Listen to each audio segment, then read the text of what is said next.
go. Welcome one and all to a Late Show. I'm your host, Stephen Colbert. Tonight is the very last Late Show in quarantine. On Monday, I'll be back downstairs in the Ed Sullivan Theater for The Late Show. It'll be my first time in front of a live audience in 460 days. Gosh, I hope I remember how to feel validated by a cheering crowd. The point is, you made it, America. After 15 months in quarantine, like cicadas, we're all re-emerging into the sun, and we'll spend the next 2 weeks making weird noises and having sex till we die. And I'm being fact-checked on that by my producer and my wife, Evie, right over there.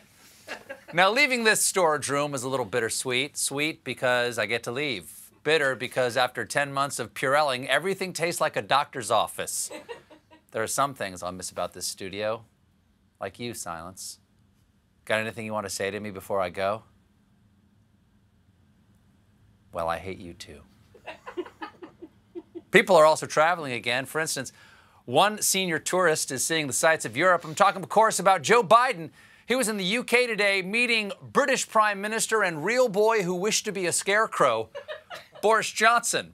Could have been awkward, considering that during the election, Biden called Johnson a physical and emotional clone of our last president. Okay, that's not fair. He's really more of a vestigial twin.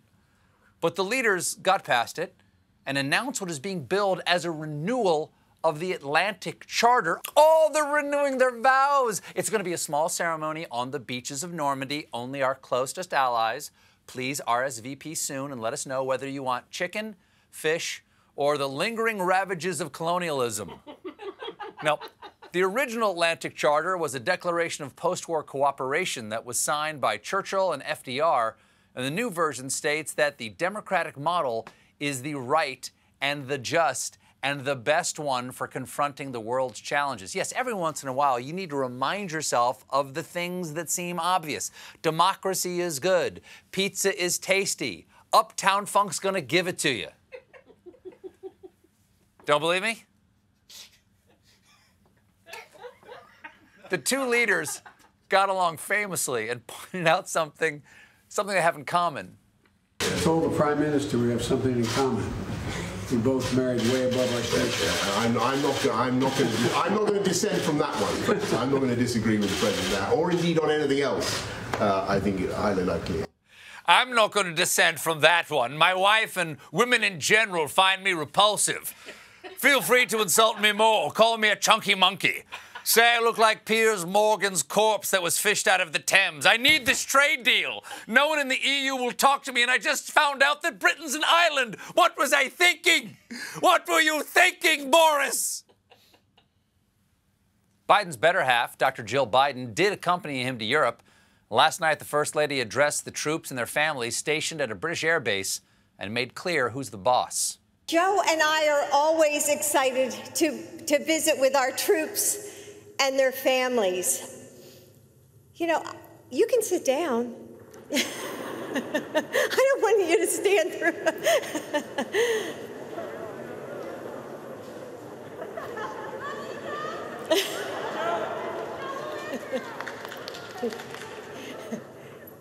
Joe, pay attention.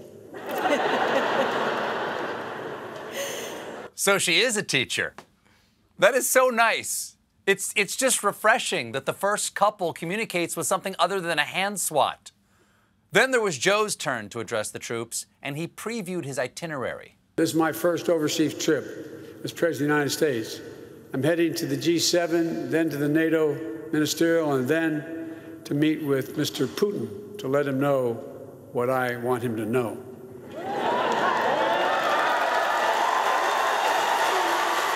Would you look at that? Turns out the troops enjoy having a commander-in-chief who's fighting on their side. The president said the stakes could not be higher. Here's why this all matters so much right now. I believe we're at an inflection point in world history. We have to discredit those who believe that the age of democracy is over. I agree, so stop trying to negotiate with them on an infrastructure bill. While in the UK, President Biden made a big announcement. Today, we're taking a major step that will supercharge the global fight against this pandemic. The United States will purchase 500 million doses of Pfizer's COVID-19 vaccine to donate to nearly 100 nations that are in dire need in the fight against this pandemic. Okay, Biden just proved he's Irish. He's on vacation, he's feeling good, and he's buying shots for everybody. Now, since they're buying in bulk, the government will pay for the doses at a not-for-profit price, which means every dose comes with a free "This American Saved Your Life" tote bag. The rest of the world really needs that vaccine, especially Japan. We are just over a month away from the Tokyo Summer Olympics, and I cannot wait to have a sudden emotional attachment to the pole vault. I am telling you, Armand Duplantis from Sweden is going to take it all. Go, Mondo! You know what I'm talking about. But there's a shadow over the Games because Tokyo is currently under a state of emergency as a result of increased COVID cases. And it's tough to keep transmission down during the Olympics unless they introduce socially distanced rowing. To keep the athletes healthy, Tokyo Organizing Committee is considering some new rules, including a ban on alcohol in the Olympic Village. No alcohol? What are the Olympians even going to talk about sober? So, what do? You throw a heavy ball? It's cool, it's cool. I run real fast with a stick. You want some more Snapple? But officials understand there might be limitations to the ban, saying, in the case that they were to drink inside their own rooms, can we prohibit that? That's not conceivable. It would be very difficult to do so. So don't worry, the Olympic RA is cool. If you're going to party in your room, just roll up a gymnast and wedge him under the door. Speaking of epic quadrennial conflicts, the New York mayoral primary is less than 2 weeks away, and there's a new controversy surrounding the frontrunner, Brooklyn Borough President and cardboard cutout blocking traffic, Eric Adams. Adams is facing allegations that he may possibly live in New Jersey. Well, that's not so bad. I mean, after all, Giuliani was mayor of New York, and he's a full-time resident of Crazy Town. Adams claims that his primary residence is in the Bedford-Stuyvesant section of Brooklyn, but he also co-owns a co-op in Fort Lee, New Jersey. He's double dipping, and you got to be careful when you dip into New Jersey or you'll emerge soaked in gas station cologne. So he might live in Bed-Stuy, or he might live in New Jersey, or he might live neither place, because to make matters weirder, Adams also moved into Brooklyn Borough Hall for a time after the pandemic hit. Yes, while the rest of us were working from home, Eric Adams was homing from work.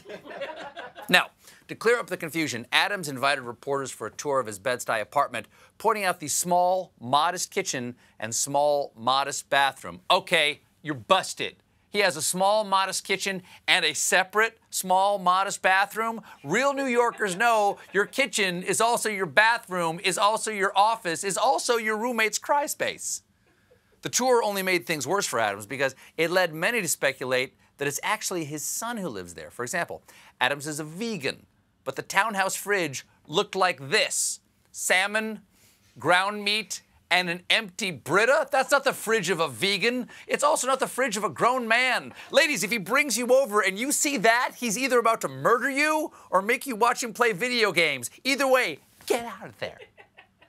Now, here's where the weirdness gets even stranger. A few years ago, Adams posted this photo of what he claimed to be his Bed-Stuy fridge, which looks very different from the one reporters saw yesterday. The fridge on the right looks like what happens when the fridge on the left loses everything at the horse track. And the weird strangeness got even odder when he brought reporters into his bedroom because people were quick to point out that the shoes in Adams' supposed bedroom look like they belong to his son. Reminds me of that famous Hemingway story, For Sale, Baby Shoes, Never Worn. Actually worn once by Eric Adams to prove he doesn't live in New Jersey. Wait, Jimmy, can we go back to that photo of Adam's son? Zoom in. Flip it. He's wearing a Late Show with Stephen Colbert t-shirt. Wait a second. That's our beloved former intern, Jordan Coleman. I take back everything I said. Eric Adams definitely lives in New York because it is famously a requirement that all the dads of the Late Show interns must reside within the city limits. Right, interns? Where do your dads live? Wisconsin! That's right, New York City. We got a great show for you tonight. I'll be talking with USAID Administrator Samantha Power, and Seth Rogen will be taking the Colbert questionnaire. But when we return, the very last quarantine while. Stick around.